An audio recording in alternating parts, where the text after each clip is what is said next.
Olá, tudo bem com vocês? Estou de volta, meu povo. Ai, que saudade desse canal, gente. Eu tenho muito carinho por esse canal, muito apreço por este canal.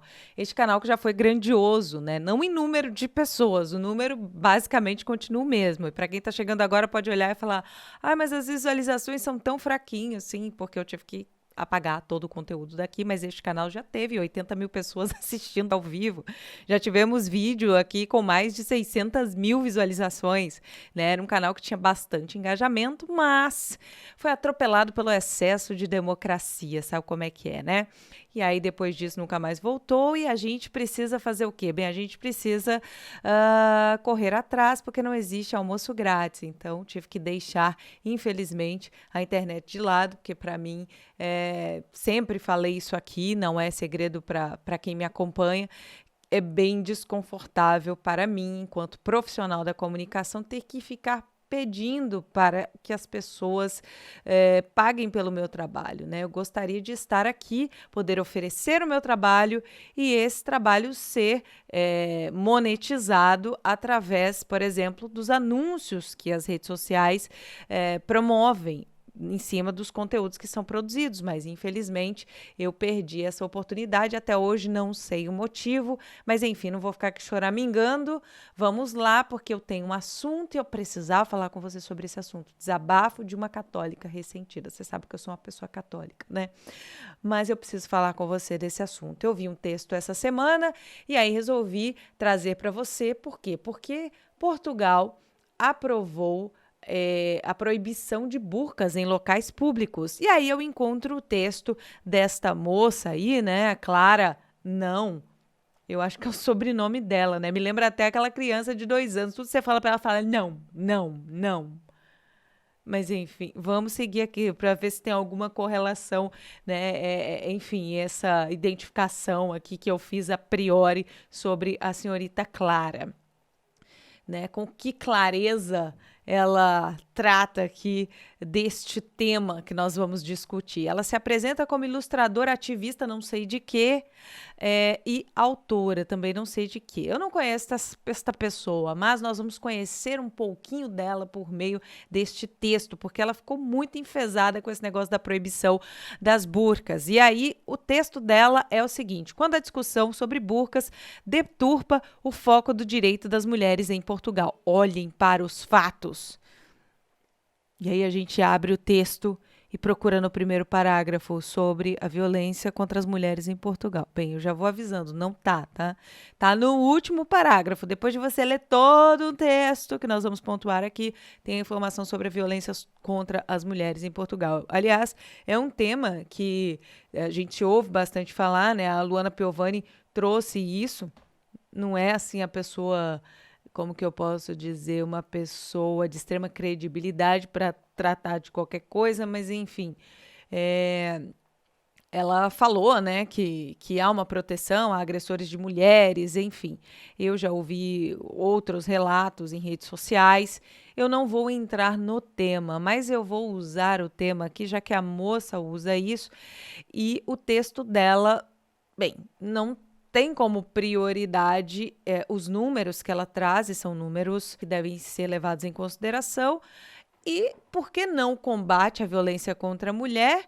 E qual a relação disso com o uso de burcas, né? Porque o texto dela vai falar sobre o quê? Ela diz que durante os últimos dias tem se falado imenso sobre burcas e preconceito contra o Islã. Inclusive, ela diz, né, que essa lei que foi aprovada não cita o Islã, mas que todo mundo sabe. Por que será, senhorita Clara, não? Deve ser porque eles são os únicos que obrigam as mulheres a taparem seus rostos, né? Eu, pelo menos, não conheço nenhuma igreja cristã que proíbe as mulheres de mostrarem os seus rostos. País controlado, por exemplo, por fundamentalistas, né? Terroristas. Aliás, isso me lembra um outro vídeo antigo. Existe um vídeo antigo, né, de um líder muçulmano no meio de uma plateia em que ele diz que não existe essa de muçulmano moderado. Can we have the camera? Can we have this camera focusing on all the audience here? Can we have this camera focusing on all the audience? Because every now and then, every time we have a conference, every time we invite a speaker, they always can come with the same accusations. This speaker supports death penalty for homosexuals. This speaker supports death penalty for this crime or that. He is homophobic. They subjugate women, etc., etc., etc. It's the same old stuff coming all the time. And we always try to tell them, I always try to tell them that, look, it's not that speaker that we're inviting who has these extreme radical views, as you say. These are general views that every Muslim actually has. Every Muslim believes in these things. Just because they're not telling you about it, or just because they're not out there in the media, doesn't mean they don't believe in them. So I will ask you, everyone in the room, how many of you are normal Muslims? You're not extremists, you're not radical, just normal Sunni Muslims. Please raise your hands. Everybody, mashallah, subhanallah. Okay, take down your hands again. How many of you agree that men and women should sit separate? Please raise your hands. Everyone agree. Everyone agree. Brothers and sisters. Subhanallah. So it's not just these radical sheikhs then. Allahu Akbar. Next question. How many of you agree that the punishments described in the Quran and the Sunnah, whether it is death, whether it is stoning for adultery, whatever it is, if it is from Allah and His Messenger, that is the best punishment ever possible for humankind, and that is what we should apply in the world. Who agrees with that? Allahu Akbar. Are you all radical extremists? Subhanallah. So all of you are saying that you are common Muslims, you all go to the different masajid Norway, or are you like a specific sect, like the Islam net sect or anything like that? Are you like that? No. Are you like that? Please raise your hand if you're like this extreme Islam, that sect or anything like that. Ela pontua várias coisas aqui, né? Ela fala sobre, por exemplo, que essa questão de proibir essa vestimenta que cobre o rosto das mulheres, ao ver dela, né? Ela diz aqui, abre aspas, ao meu ver, o direito à liberdade religiosa, né? Pode marcar o início... Vou ler a frase toda, senão vou confundir tudo. Pode marcar o início de luta contra o islamismo que contraria, ao meu ver, o direito à liberdade religiosa. É sério que você está falando sobre liberdade religiosa? Porque no texto ela não fala, por exemplo, dos mais de 7 mil cristãos que foram assassinados só neste ano na Nigéria, nem daqueles que foram assassinados no Congo, nem daqueles que foram assassinados na Síria, por muçulmanos, pelo simples fato de serem cristãos. Então, assim, ela vem falar de liberdade religiosa para defender o Islã. Tenha santa paciência, né, minha filha? Ela diz o seguinte: achamos que a nossa cultura é a certa e a dos outros é a errada. É um tipo de raciocínio que tem tanto falta de empatia como colonialista, é tecer juízos de valor sem conhecimento de causa. Como assim sem conhecimento de causa, querida? Acabei de citar a situação dos cristãos que estão morrendo na mão de muçulmanos sob o silêncio da imprensa e de gente como você, que defende essas pessoas que matam todos os infiéis. Inclusive, minha filha, se a Sharia chegar hoje geral na Europa, você vai para a fila, querida, porque para o Islã só existem três destinos para o infiel. O infiel, ele tem a opção de se converter, se tornar um escravo, viver só para pagar altas taxas, né, para bancar eles, e com o mínimo só para você sobreviver mesmo, que o resto que você vai trabalhar para eles. Então, ser um escravo, se tornar um muçulmano de segunda categoria, claro, né? Ou, se não, exatamente como naquela situação que houve no Egito, né, em que eles degolaram aqueles cristãos ali na beira da praia, inclusive se tornou um filme de curta-metragem, enfim, uma coisa horrorosa, né? Isso acontece todos os dias, senhora Clara, não. A senhora vem falar de liberdade religiosa, faça-me o favor, né, querida? Tem uma iraniana que deu várias entrevistas em podcasts brasileiros falando como as mulheres são tratadas lá por causa de vestimenta. Eu venho aqui para mulheres que estão lutando no Irã. Por sua causa de fios de cabelo, eles ficam mortas, porque pareceu o cabelo delas. Mulheres jovens, 22 anos, morrem. Esse regime islâmico está acabando com mulheres. Como pode esse regime ficar no poder? Não poderia continuar esse regime. Eu vou cortar esse cabelo só para mostrar que esse cabelo não vale nada, até diferente de um jovem de 22 anos. Esse coração da gente tá muito machucado. Eles quebraram gente, mas só não morremos lá.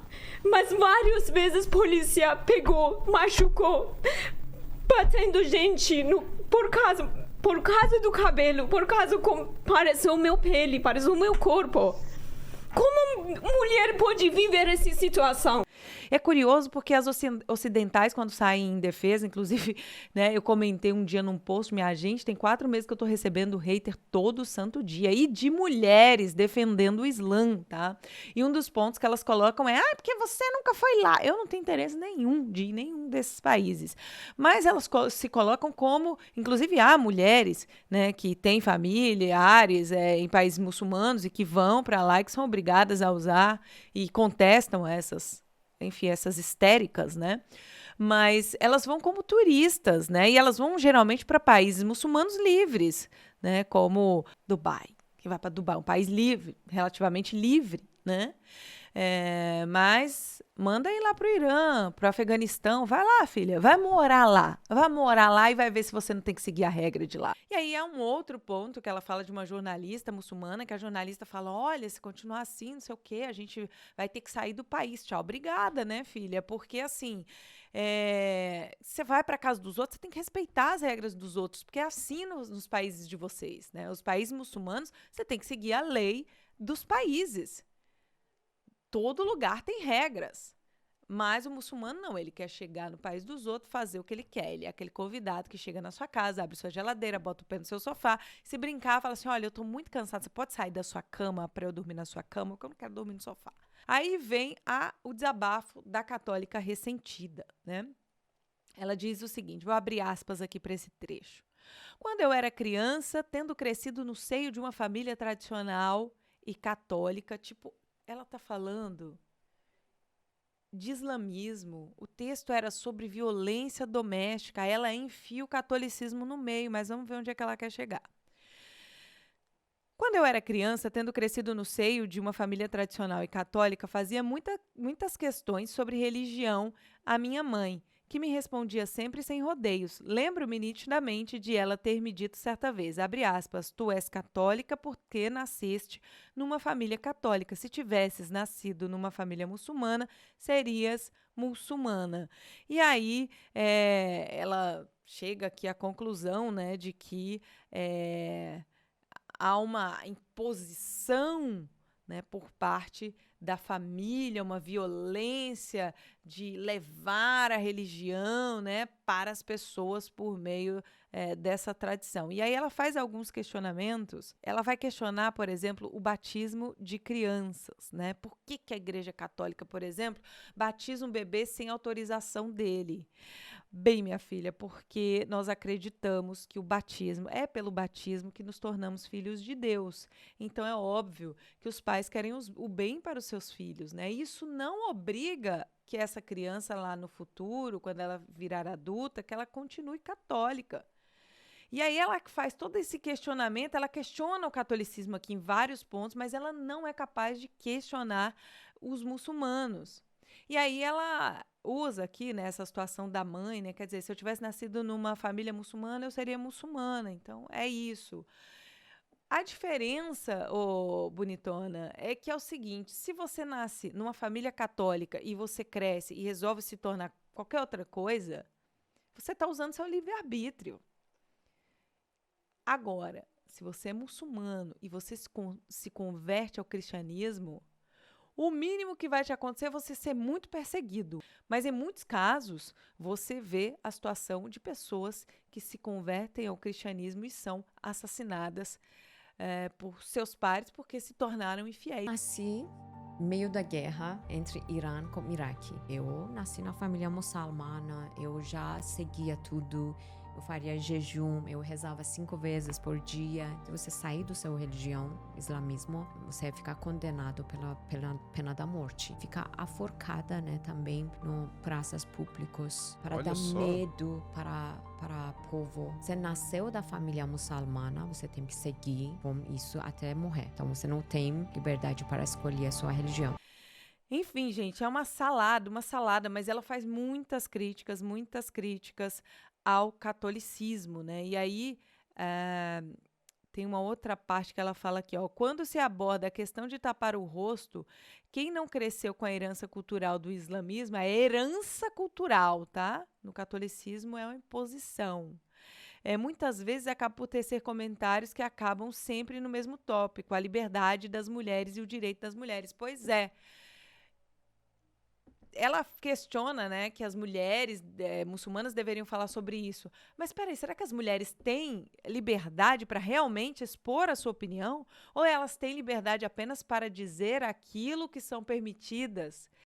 Ela diz aqui, cabe a cada pessoa continuar essa tradição, significá-la ou quebrá-la por completo. Aqui ela não está falando da tradição do Islã, tá? Ela está falando da religião, ela vem falando do catolicismo e aí ela fala sobre isso.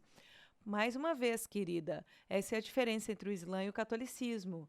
É que você, enquanto católica, você pode decidir simplesmente meter o pé e fazer o que você quiser na sua vida, depois você resolve com Deus. Agora, no Islã, você não vai resolver com Deus, você vai resolver aqui neste mundo com os radicais extremistas que vão te cobrar, e acredite, muito caro, né? Enfim, e aí ela faz todo um texto, assim, de ressentimento mesmo, né? Ela diz o seguinte, tendo eu nascido no seio de uma família de tradição católica, doutrina que me traumatizou de diferentes formas no meu crescimento, posso afirmar que, a meu ver, todas as religiões têm no seu centro uma questão de controle moral da população, a qual me faz imensa confusão. Engraçado, ela não falou desse controle quando diz, né? Controlo, é porque em Portugal eles dizem controlo e não controle, né?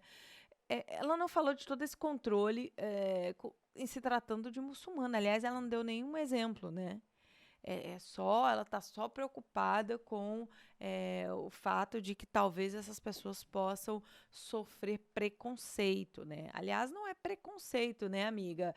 Preconceito é uma ideia concebida anteriormente do conhecimento do fato. No caso, o fato que a gente sabe em relação a estas pessoas é que há séculos atrás, eles estavam tomando conta da Europa, e se não fossem, inclusive, compatriotas seus que fizeram história, né, durante as cruzadas, participaram durante as cruzadas que iniciaram lá no século XI, provavelmente a senhorita não estaria aqui para contar a história, né?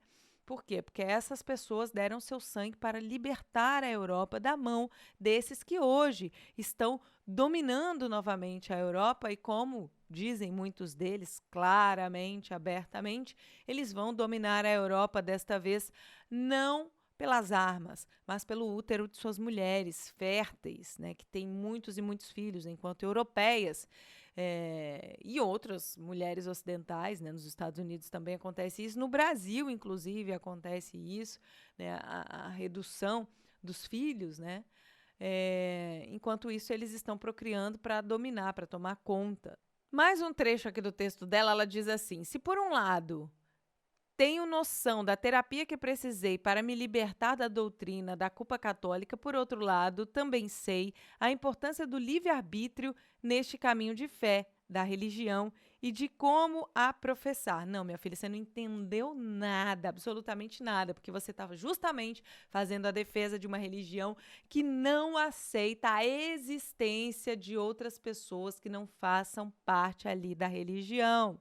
Allah is not shy of the truth. We don't say that Islam is here to live to coexist with lots of different religions and all of us can just hold hands and be friends. This religion was sent to dominate the world. It was sent to be superior, to extinguish the light of every other religion and to be superior to it. We're not shy to say it, and we don't find that to be something that we should be shy to say. That this religion has been sent to dominate, to wipe out, to take out every other religion, to eclipse it, to be superior to it, to have the people leave every religion and to accept Islam. And if that requires fighting to achieve it, then it requires fighting to achieve it. Because the greatest purpose for which jihad was legislated... Voltando ao islamismo e da forma como os muçulmanos professam sua fé, quando a discussão do uso de burcas em Portugal se centrar no direito das mulheres, convido a quem se olhe para os dados de violência que realmente afetam as mulheres em Portugal.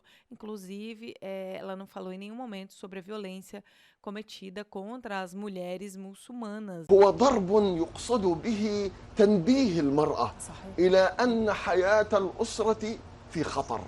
تنبيه المرأة على أن علاقاتنا الزوجية مهددة فانتبهي حتى لا تتعرض هذه الأسرة للهدم وللدمار، حتى لا يتأثر أولادنا ولا يتأثر مستقبلنا. ثم بعد ذلك يعني ضرب رمزي، وإذا كان ضرب حقيقي له شروط ومواصفات، يعني بدءا من المقصود ليس الانتقام وليس الإيذاء. إذن هناك دكتور زياد ضوابط لهذا الأمر. نعم بالفعل ضوابط. أولا أن يكون مقصودك الإصلاح والحفاظ على هذه الحياة. ثانيا إذا ضربت فتجنب مواطن الإيذاء، الوجه والمقاتل وكذا، وأن يكون ضربا ليس ضربا مبرحا، اللي هو يعني ليس ضرب انتقام. أنت هذه زوجتك كما يقال، ينبغي يعني سمعنا كلنا بنسمع في المثل ضرب الحبيب زبيب، ينبغي أن يكون ضرب الزوج لزوجته إذا وقع هو ضرب الحبيب لحبيبته. تصور معي كيف يكون ضرب المحب، ضرب الأب لابنه، ضرب الأم لابنتها عندما تخطئ، ضربا علاجيا. Uma outra situação que não foi citada pela senhorita não no seu texto é o caso do Reino Unido, da denúncia das meninas violentadas, mais de 250 mil meninas violentadas, e das gangues que fazem parte aí da religião da paz. Ela não citou, né, essa violência contra as mulheres, claro que não. Except that if we extrapolate nationally, the Jay report on Rotherham and other reports on Telford and Oxford, there appear to have been upwards of 250,000 young white girls raped in this century, very largely by Muslim men. And given these girls are usually raped several times a day for years, so, my lords, what is the government's answer to the Chief Constable of Northumbria, who has just said that there is every likelihood that these grooming gangs are operating in every one of our major cities? So, my lords, what is the government doing to prosecute those in authority who turned a blind eye to all this because they were afraid of being Islamophobic and so on? And what is it doing to compensate and help these victims mentally? Ela, em nenhum momento ela falou disso. Em nenhum momento ela tocou nesse assunto. E aí ela destaca a fala da jornalista muçulmana lá, que a jornalista diz o seguinte: com a proibição das burcas, essas mulheres elas vão deixar de sair nas ruas, então elas vão ficar mais tempo em casa, vão ficar mais propensas à violência doméstica. Peraí, tem violência doméstica? Por que vocês não falaram sobre isso? Número 1. Número 2, ok, se essas mulheres sofrem violência doméstica, a burca não ajuda a cobrir isso, porque elas podem sair na rua, inclusive com as marcas da violência, que ninguém vai saber, né? Não foi tocado, por exemplo, no texto dela, lá no finalzinho. A última parte do texto é realmente sobre os números de violência doméstica. Ela vai falar sobre violência obstétrica, que é um tema muito relevante. Muito interessante os temas que ela traz aqui sobre a violência contra a mulher, não só essa violência doméstica, mas também essa violência que vem do Estado, né, pela falta de assistência às mulheres, enfim. Mas em nenhum momento, por exemplo, ela tocou no assunto de países muçulmanos em que muitas vezes mulheres morrem porque elas não podem visitar um médico homem. né? Então, se não tem uma médica mulher ali, ela não pode ir no homem, ela morre. E não foi tocado nesse assunto. Então, vê-se que a discussão dela não é para proteger as mulheres, pelo menos as mulheres muçulmanas, ela não fala dessa violência contra elas, né, sobre os abusos que são contra elas. A defesa dela é estritamente o texto dela, o foco, ok? Ela fala lá no final sobre violência. Mas ficou lá no final, gente. Todo mundo que faz jornalismo sabe que a prioridade do texto, os assuntos mais relevantes estão lá no início. Então, assim, a última prioridade dela no texto foi a questão da violência contra as mulheres. A prioridade dela foi defender muçulmanos, atacar o catolicismo, demonstrar ali toda a sua insatisfação, todo o seu ressentimento de uma católica de BGE, que eu agora chamo também de catolicismo cultural, né? Dessas pessoas que realmente nascem num contexto religioso e que não vão estudar a sua fé. Eu, por exemplo, de fato, nasci numa família em que meu pai, católico, me levava à missa e meu pai lia a Bíblia para mim desde criança. E antes de eu entrar na adolescência ainda, meu pai disse para mim certa vez, olha, você é criança e é minha obrigação te levar para a igreja. E não era uma obrigação para mim ir, não era sofrível, porque eu gostava, eu amava ir para a igreja. E meu pai falava para mim, quando você for adulta, você pode escolher fazer o que você quiser, só não saia por aí falando besteiras, né, da igreja. E, enfim, eu cresci e com essa responsabilidade de não falar daquilo que eu não sabia. E quando eu cresci, eu decidi que eu queria conhecer a minha igreja, eu queria entender, porque eu não entendia. Eu, de fato, ia porque, realmente, eu nasci naquele contexto cultural. Então, eu vou aproveitar esse material dela aqui para dizer para você, eu não sei qual a sua religião, conheça a sua religião, estude sobre a sua religião, os fundamentos da sua religião, né, as tradições que tem ali, os argumentos que são usados na defesa da sua religião. Conheça, vale a pena. Eu me apaixonei. Hoje eu sou uma católica convicta, porque eu sou apaixonada pela igreja.